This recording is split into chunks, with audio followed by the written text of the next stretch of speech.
शुरुआत जो मैं केसी त्यागी सर मैं आपसे करूंगा, आप तो सीनियर नेता हैं।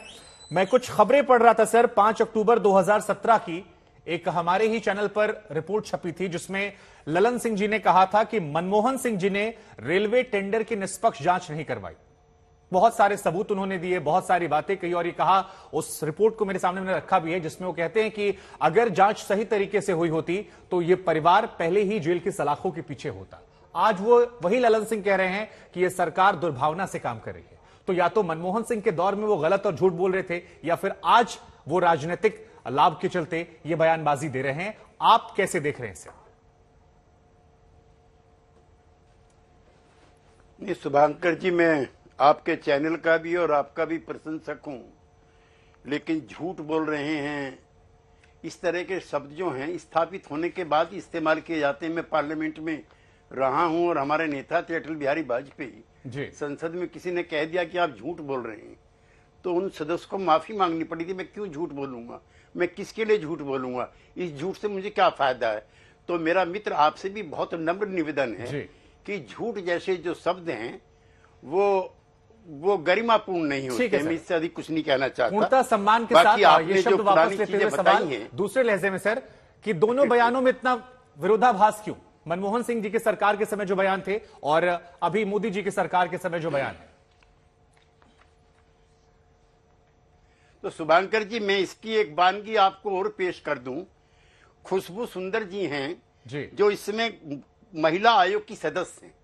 ये केंद्र सरकार का महिलाओं का सबसे बड़ा संगठन है और इसको संवैधानिक दर्जा प्राप्त है और खुशबू जी को राज्य मंत्री का स्टेटस प्राप्त है।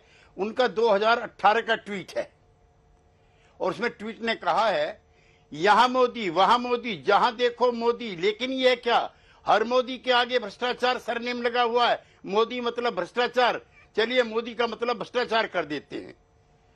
अब ये 2018 का है तो पहले खुशबू जी से इसके लिए माफी मंगवाई जाए, उसके बाद हम अपनी बातचीत बढ़ाएं तो अच्छा है।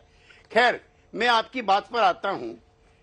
भ्रष्टाचार के मामले को लेकर के शुभांकर जी, थोड़ी मेरी उम्र आपसे ज्यादा है जी सर। मैं जेल में गया हूं, 19 महीने मीसा में रहा हूं जयप्रकाश जी के आंदोलन में, और हमारा और राठौड़ जी की जो पुरानी पार्टी थी उसका था कि भ्रष्टाचार न चलने देंगे। हमने कस्में खाई हैं, जयप्रकाश का बिगुल बजा तो जाग उठी तरनाई है। तो हम तो भाई उस आंदोलन से निकल करके शुभांकर जी आए हैं और हम किसी प्रकार के भ्रष्टाचार को न सपोर्ट करते हैं और न इसमें हमारी कोई वो है, लेकिन ये अभी नहीं लग रहे हैं। अखिलेश यादव जी का कष्ट सुनिए। विश्वनाथ त्रिपाठी जी हैं कांग्रेस पार्टी के कार्यकर्ता, मुझे भी मुलायम सिंह जी के साथ काम करने का मौका मिला है। वो दिवंगत हो गए हैं लेकिन मुकदमा अब तक चलता रहा और ये डिस्प्रपोर्शनेट एसेट का। असल में ये जो पीएमएलए है इसमें इतने अमेंडमेंट हुए। मैं बहुत विनम्रता से अपनी बात रखना चाहता हूं आपसे कि ये कांग्रेस के टाइम पे भी था, यूपीए के टाइम पे भी था, कोई गंगा जल का धुला हुआ नहीं है। पीएमएलए में सेक्शन 17 है और 18 इसमें बदलाव हो गया। ये किया है हमारी जो पुरानी मित्र पार्टी है राठौड़ जी की, उन्होंने, और राज्यसभा में इनका बहुमत नहीं था।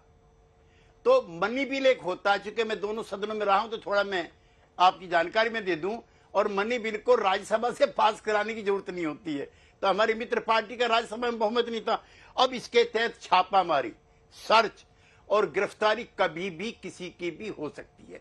मैं जांच एजेंसियों के काम करने के विरुद्ध नहीं, राजनीति में भ्रष्टाचार है इसको स्वीकार करने में मुझे कोई दिक्कत नहीं। और मैं थोड़ा और भी आपसे कह दूं शुभांकर जी, मेरे 3 नेता रहे हैं, चौधरी चरण सिंह, कर्पूरी ठाकुर और वर्तमान में नीतीश कुमार। इन पर एक नए पैसे के भ्रष्टाचार का आरोप नहीं है, ये भी मैं थोड़ा कह दूं। लेकिन राजनीति में व्याप्त भ्रष्टाचार है और जांच एजेंसियों को अपना काम करने देना चाहिए। लेकिन राजनीतिक बदले की बू, राजनीतिक बदले की भावना नहीं आनी चाहिए। इस समय मौजूदा सांसद और पूर्व सांसदों के खिलाफ ईडी के 51, सीबीआई के 121 और कुल 4,984 केस पेंडिंग हैं। ये पॉलिटिकल वेपन है शुभांकर जी। हिमांशु, ये जो अपने वहां पे मुख्यमंत्री हैं, आसाम के, हेमंत विश्व शर्मा, उन पर भी मुकदमे थे, पता नहीं कहां चले गए। ठीक है। हाँ, शर्मा जी पर अब सर एक अधिकारी जी हैं वहां के बंगाल के, उनके मुकदमे पता नहीं कहां मैंने चले आपको मेरे एक सेकंड जी जी, मेरा ये कहना है कि आप जांच कीजिए, एक सेकंड, आप जांच कीजिए, लेकिन जांच में भेदभाव मत कीजिए। ठीक है। ऐसा नहीं लगना चाहिए आपके सब गंगा जल के धुले हुए हैं और विपक्ष से सब बेईमान है। नहीं, बिल्कुल सर, ये सवाल मैं राज्यवर्धन जी से पूछूंगा।